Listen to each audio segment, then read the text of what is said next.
I really like it when people tell the truth. And if a water district is a good and right thing for the entire Paso Robles groundwater basin, then say what it is and let everyone be involved in that. But don't spend 20 years trying to get to where we are today and pull a fast one on all of us, because that is really hard to put up with. And I watched some of it happening and sat and wrote a book. And then I watched more of it happening, and I traveled more and I spoke more. But when I finally heard Courtney Howard in a speech down at the county say, we have to take steps as county planning and county staff to do this and this and this and this, but we have to be careful not to trigger adjudication. I said, they are messing with us. They're pushing and pushing and pushing and pushing, and that's it. So what I did was started very, very quietly talking to people, only people I knew I could absolutely trust. And some of you are in the room tonight, and I would like the original power group to stand up, those of you that are here. Come on, please. And now I'd like the rest of you that have joined power to also stand up, please.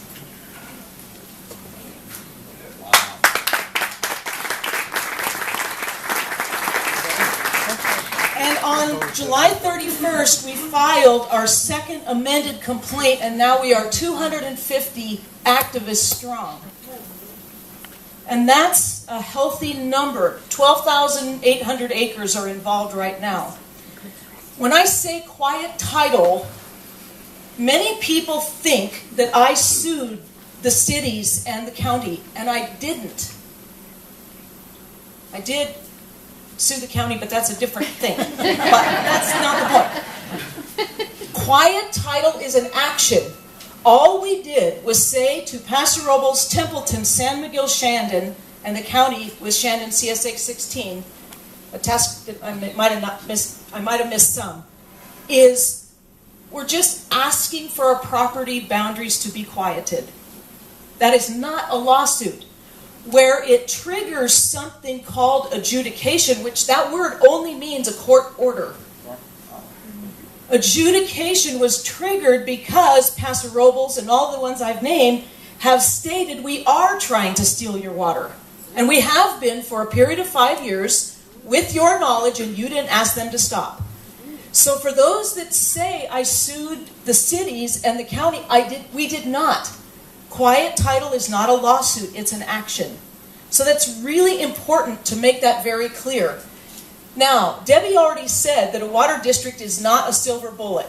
Debbie already said that there are other ways to accomplish what they're trying to accomplish.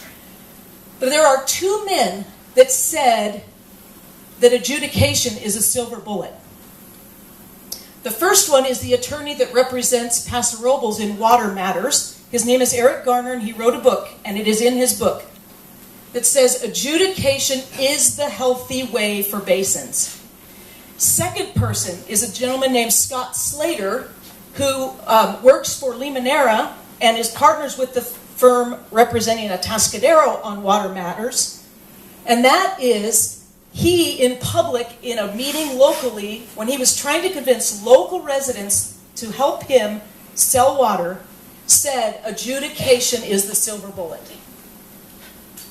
So two men that are fighting against us have said in public that we're doing the right thing.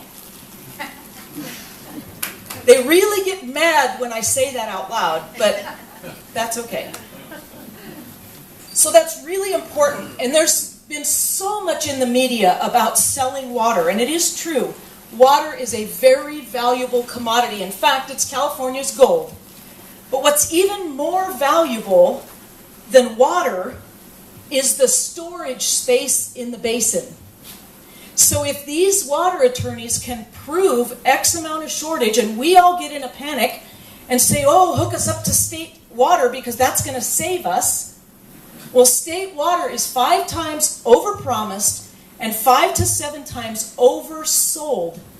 So cities are buying wet water they cannot deliver it. And the storage space in a basin, a gentleman, I'm not remembering his name, Sundig, I believe, but I'm not certain, said that 300,000 acre feet of storage, not water, and 300,000 acre feet is about equivalent to 3.5 years of our use in the Paso Robles groundwater basin. 300,000 acre feet is equivalent to $1 billion. And he stands by that. He's an economist. So if you can imagine, if they can prove a shortage, landowners don't even need to sell water. They can make a profit selling the space. That is a lot of money under us. And that is what we are standing up to protect. And I guarantee you that we mess things up. Not just locally, but statewide. Because we were not supposed to figure this out, and we were not supposed to stand up for what is true and good and right. But we chose to. Because we don't like lies, and we don't like big government, and we don't like people messing with our property rights, because if we can't pump water, our property is valueless. So people that had appraisals before August 27th, 6th, 2013, their land may have been appraised with no agricultural crops, between 10 and 12,000 an acre. And one landowner just got his appraisal back after his wife passed away, $4,000 an acre. And he just drilled a well, you know where they're doing that new bridge out toward Whitley Gardens? Well, they've done it. He just drilled a well, and he's getting 800 gallons a minute from 200 feet.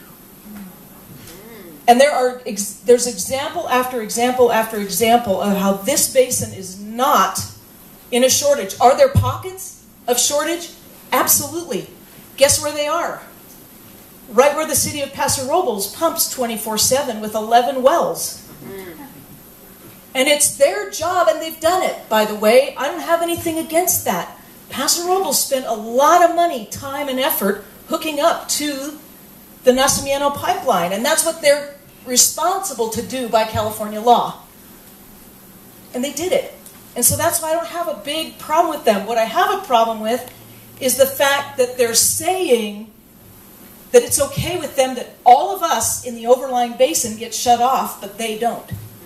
I have a really big problem with that. One landowner lives on the fence line between the city limits, and he's outside the city limits by one fence and one road. He cannot plant without going to the planning department and getting a permit and doing a one-to-one offset. And people inside the city limit can do what they want. And that's really, really wrong. Other regions they've screamed shortage, shortage, shortage, shortage to get done what they're trying to do here. And we're saying no. Here's where we're standing. So quiet title will be a piece of paper that attaches to the property in perpetuity. Anybody can join. There's some people in the city limits. There's some in Monterey County. There are people that are in the west side of Paso Robles that have joined us. So south of the grade doesn't really work for our argument for the basin, but we're very expansive, and 1 acre costs the same to get a quiet title per acre as does 600 acres or 2,500 acres. We're guesstimating that it will cost us $21 per acre for this year, and then we'll see how things go into the future for us. But that, to us, to stand up right now for our property rights is pretty inexpensive compared to perhaps being part of a water district or perhaps being part of hooking up to that state pipeline.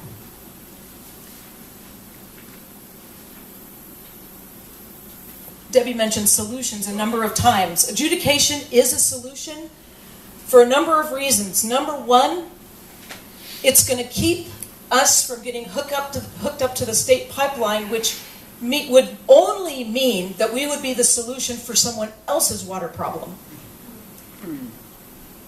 Number two, it will force accurate accounting of what's actually in this basin. No false numbers, no accounting. If that study, the Todd report, had said what they wanted it to say, it would have been released when it was promised. But it's still not even... Debbie has no idea when it's coming. No. And so it must say something they don't want it to say. So, we don't want to be the solution for someone else's water problem. We want our water to stay local. We want to be sustainable into the future. One thing I didn't mention is our family is 7 generations. My little 2-year-old grandson is number 7. And we don't have any land that we could plant. We have vineyards. And so I am simply in this fight because I believe that it's right to protect our property rights. So with that, thank you.